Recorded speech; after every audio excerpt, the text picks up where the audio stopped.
Here I have Samsung Galaxy S22 and today I'm going to show you how to change volume buttons functions in camera on this device.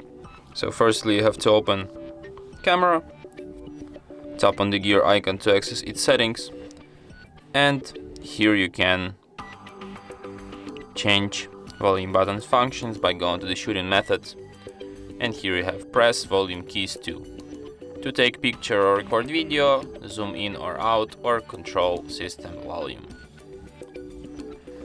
And that's it. Thanks for watching.